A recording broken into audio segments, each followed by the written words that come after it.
रहमा, बहुत बहुत शुक्रिया आपका कि आपने एक अहम मौजू पर मुझे बोलने का मौका इनायत फरमाया। और बड़े अफसोस की बात है कि बड़ी धूमधाम से हुकूमत की तरफ से इस बात को रखा गया, मगर 30 से ज़्यादा MP यहाँ पर मौजूद नहीं हैं।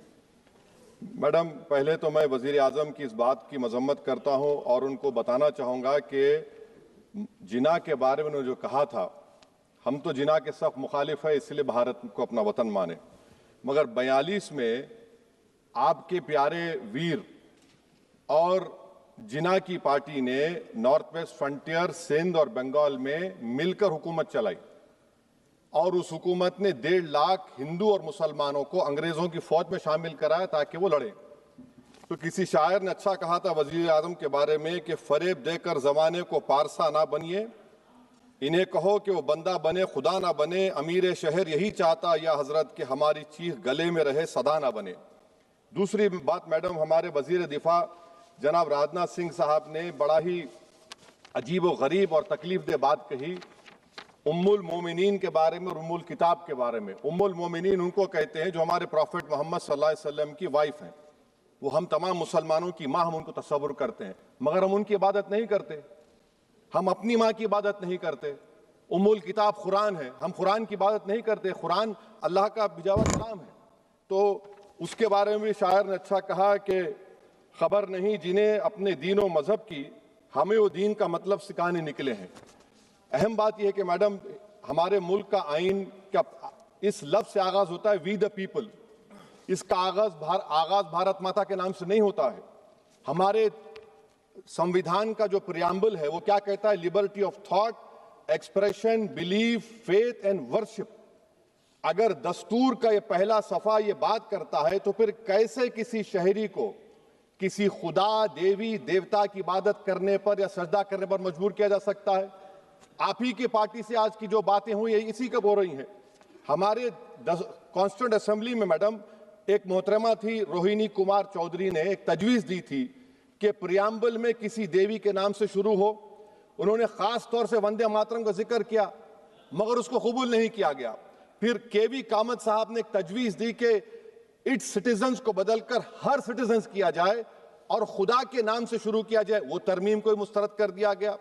हमारे संविधान का उसूल यह है कि भारत क्या है, उसकी अवाम है, अवामी कानून की मुसन्निफ है, अवाम की मर्जी से सबसे बालातर है, अवामी हाकिम है। मुल्क किसी खुदा, देवी, देवता, मजहबी इलामत के नाम से नहीं चलता, ना मुल्क किसी एक मजहब की मिल्कियत है।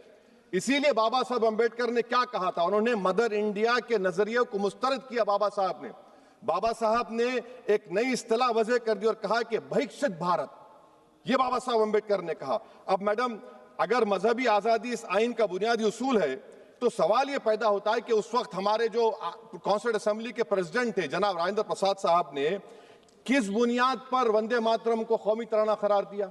ना तो कोई सेक्यूर रेजोल्यूशन है इसके बारे में। मैडम, मैं आपको बताना चाहूंगा कि जुडिशरी क्या कहती है। बीजू इमैनुअल केस है 1986 का, जिसमें जिहोवा विटनेस ने कहा कि मैं नेशनल एंथम के वक्त खड़े रहूंगी, पढ़ूंगी नहीं। सुप्रीम कोर्ट ने कहा कि उसने कोई गुनाह नहीं किया।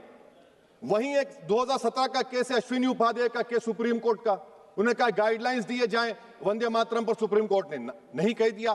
फिर आप आ जाइए madam, prevention of insult act national 1971, इसमें नेशनल सॉन्ग नहीं है, सिर्फ नेशनल एम्बलम और आपका नेशनल एंथम है। फिर आप आ जाइए 40th अमेंडमेंट आर्टिकल 51 है, 76 में पास हुआ, उसमें भी इसका कोई जिक्र नहीं है। मैडम, मैं आपके सामने बताना चाहूंगा कि हमारा भारत एक इसका मजमुआ क्या है। इसमें हिंदू है, मुसलमान है, सिख है, ईसाई है, जैन है, एथिस्ट है, मेहनत कश है, किसान, गरीब, मजलूम और दलित है। मगर अगर जो तकारीर आज हमने यहां पर सुनी और बाहर जो सुनते हैं, अगर भारत को देवी कहने और उसके आगे सजदा करने, तो दरअसल कौम परस्ती को, वतन से मोहब्बत को मजहब में तब्दील कर रहे और फिर यहां पर बोल रहे कि अगर भारत में रहना है तो वंदे मातरम गाना पड़ेगा। भाई, ये तो संविधान के खिलाफ है, सुप्रीम कोर्ट के जजमेंट के खिलाफ है। अगर वंदे मातरम मैडम कौमियत का मियार है तो फिर सवाल यह है कि हजरत मोहानी की कौमियत क्या थी जिसने इनकलाब जिंदाबाद का नारा दिया? अगर यूसुफ मेहरली ने quit India Simon go back का नारा दिया तो उसकी कौमियत क्या थी? अगर हैदराबाद से मौलवी अलाउद्दीन जो मक्का मस्जिद का पहला मुजरिम है काला पानी में, और तुरेबाज खान जो मारकर लाश को लटका दिया गया था हैदराबाद में 8 दिन तक, उसकी कौमियत क्या थी? अगर इनायतुल्लाह काफी जो जिहाद का फतवा अंग्रेजों के खिलाफ दिया मुरादाबाद में, जब उनको 2 दिन में फांसी की सजा दी गई और जब फांसी की सजा के ओर जा रहे हैं तो इनायतुल्लाह मौलाना काफी की जबान पर क्या था? वो रसूलुल्लाह हमारे प्रॉफिट की नात पढ़ रहे थे। क्या पढ़ रहे थे? कोई गुल बाकी रहेगा ना चमन रह जाएगा, पर रसूलुल्लाह का दीन हसन रह जाएगा। तो उनकी कौमियत क्या थी? माल्टा की जेल में महमूदुल हसन, हुसैन अहमद मदनी 6 महीने माल्टा की जेल की ग्राउंड में पड़े रहे, उनकी कौमियत क्या थी?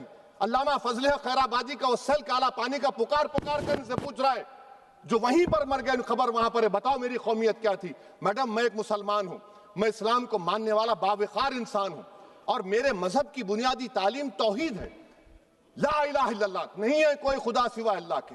और कुरान में अल्लाह क्या बोल रहा? इय्याका नाबुदु इय्याका नस्तईन, तुम मेरी इबादत करो, मुझे मानो। मुझे कहां से मिल रहा? आर्टिकल 25 से मिल रहा है। मुझे कहां से मिल रहा है? Liberty of thought, expression, belief, faith and worship से मिल रहा है। तो इसको जोड़ना ये बहुत ही खतरनाक होगा। और हमारे प्रॉफिट मोहम्मद सल्लल्लाहु अलैहि वसल्लम जब मदीने को गए तो उन्होंने उस वतन के लिए दुआ की, कहा कि अल्लाह मदीने की मोहब्बत हमारे दिलों में और इजाफा कर दे, मक्के से ज्यादा कर दे। तो ये इस्लाम, मुसलमान होना, हमारे ईमान में मुल्क की मोहब्बत बीच में नहीं आती और मुल्क से मोहब्बत है और रहेगी हमेशा, क्योंकि ये अजीम कुर्बानियां यहां पर शामिल है जिन्होंने जंग आजादी में हिस्सा नहीं लिया। आज अगर वो वतन की मोहब्बत का दर्ज देंगे तो बड़ा गलत होगा। मैडम, मैं आपके सामने एक चीज पढ़ूंगा। 1937 रविंद्रनाथ टैगोर ने लेटर लिखा सुभाष चंद्र बोस को। मैं सिर्फ, किसी ने नहीं पढ़ा ये। क्या कहा टैगोर साहब ने? But parliament is a place of union for all religious groups and there the song cannot be appropriate. When Bengali Muslims show sign of stubborn fanatism, we regard it intolerable. When we too copy them and make unreasonable demands, it will be self-defeating. ये मैं इसको ले करूंगा madam, आप देख लीजिए। फिर दूसरी तरफ मैडम आप आ जाइए, मैं यहाँ पर बैठकर, हाँ, जितने तकारीर यहाँ पर हुए सब जनगण मन पर तनकीद किए।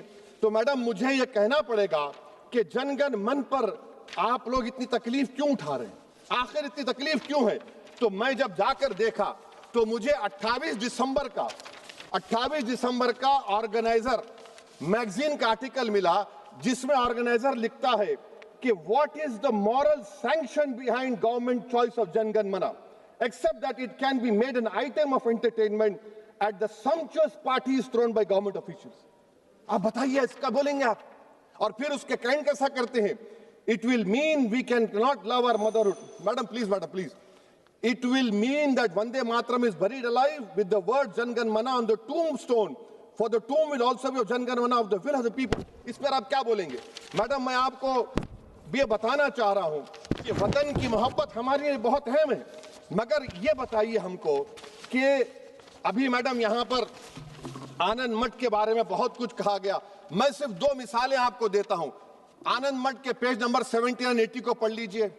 इसके बाद सनातन जहां मुसलमानों के घर पाते थे, इन्हें आग लगा देते थे। आप पेज नंबर 98 पढ़िए। हमें सिर्फ इन मुसलमानों को जड़ से खत्म करना है, क्योंकि खुदा के दुश्मन बन चुके हैं। फिर आप पेज नंबर 115-16 दीजिए। फिर मुख्तलिफ इलाकों में मुसलमानों को सजा देने के लिए भेजे जाते, जहां मुसलमान आबादी नजर आती जला दिया जाता। फिर आप देख लीजिए मैडम, सफे नंबर 120 पेज 120, बंकिम लिखते हैं कि सनातियों को मालूम नहीं था कि अंग्रेज हिंदुस्तान को निजात दिलाने वाले हैं। ये आप क्यों कर रहे हैं? अब आप मैडम, मैं आपको पेपर्स दे कर दूंगा। मैडम, भारत में हमारी आजादी इसलिए आई और बरकरार रही कि हमने मुल्क और मजहब को एक चीज नहीं बनाया। हमने ऐलान किया कि हमारी मुल्क मुख्तलिफ तबकात मज़ाहिब पर मुश्तमिल है। हमारे मुश्तरका तकदीर हमारी कौमियत का सरचश्मा है। यह खास जबान, सखावत, मजहब नहीं है। अगर वंदे मातरम का मतन कौम और मजहब को एक बना देता है, अगर हम इसे टेस्ट बनाते हैं वफादारी का, तो फिर मान लीजिए कि यह गांधी, अंबेडकर, टैगोर, बोस और लाखों आजादी के सिपाहियों की सोच को छोड़कर गोडसे की सोच की हिंदू कौमी परस्ताना, मैडम खत्म कर रहा हूं, कौमी हिंदू कौम परस्ताना को अख्तियार करेंगे। मुझे वतन से बेइंतहा मोहब्बत है मैडम, और इंशाल्लाह हमेशा रहेगी। मगर बावजूद इसके कि मेरी मस्जिद, मेरी इबादत गाह, मेरे कपड़े, मेरे कारोबार पर हमले होते, मगर मैं फिर भी कहता हूं कि वतन मेरा, हर वतन को हम छोड़कर नहीं जाएंगे। मगर हुब्बुल वतनी का क्या मुतालबा है? हुब्बुल वतनी ये कहता है कि वतन से मोहब्बत है तो जुल्म को खत्म करो, गरीबी को खत्म करो, बेरोजगारी को खत्म करो, जबर का खात्मा करो, अमन का गहवारा बनाओ, पाकिस्तान की दहशतगर्दी को खत्म करो, एक्सप्लॉयटेशन को रोको, शरारत को रोको, मुल्क के खिलाफ की जाने वाली साजिश खत्म करो। मैडम, भारत एक चमन है जहां पर हर फूल को खिलना चाहिए, और अगर कोई इस फूल के अगर पूरे फूल खिलेंगे तो उसकी खुशबू से ये वतन मुअत्तर होगा, मगर अगर इस चमन का माली ये कहेगा कि एक ही फूल खिलेगा, तो मैं जिम्मेदारी के साथ कह रहा हूं, अगर एक ही फूल खिलेगा तो वो सहरा बन जाएगा और माली माली नहीं रहेगा, वो जल्लाद कहलाएगा। तो इसीलिए मैडम हम उम्मीद करते हैं कि हुकूमत इस पर जोर जबर ना करे। मेरा राइट है, यकीनन मैं जानता हूं कि आजादी के लड़ाई में वंदे मातरम का नारा था, मगर अगर आप इसको जबर करेंगे तो ये संविधान के खिलाफ है। वफादारी का सर्टिफिकेट हमसे मत लीजिए मैडम, खत्म कर रहा हूं, वफादारी का सर्टिफिकेट हमसे मत लीजिए। आपके बुजुर्गों के कोई एक किताब में लिख के क्या लिखा है बता दीजिए, कहां पर क्या लिखा हुआ है। तो मैं मैडम मैं इस शेर पर अपनी बात को खत्म कर रहा हूं मैडम, मैं इस शेर पर अपनी बात को खत्म कर रहा हूं मैडम, मैं अपनी बात को खत्म कर देता हूं मैडम, क्योंकि आप बहुत जल्दी में हैं। कि भारत जिंदाबाद, हिंदू मुसलमान जिंदाबाद, दलित जिंदाबाद, ईसाई जिंदाबाद, आदिवासी जिंदाबाद, जो किसी खुदा को नहीं मानते वो भी जिंदाबाद, और मैडम सब पिछड़ा सब आ गया इसमें। तो हम उम्मीद करते कि इस रूह को आप समझेंगे अगर आप सिर्फ अपनी आइडियोलॉजी को लेकर चलेंगे। और आखिर में मैडम, जनाब बंकिम चंद्रा साहब के बारे में मैं आपके सामने डॉक्यूमेंट लेकर रहा हूं कि उन्होंने बीए का एग्जाम पास नहीं किया था, 7 मार्क्स से फेल हो गए थे, ये भी रख रहा हूं। तो आप जिसको लिटरेरी जायंट बता रहे ये नहीं है। बहुत बहुत शुक्रिया। धन्यवाद सभापति महोदया। मैं इस सदन का ध्यान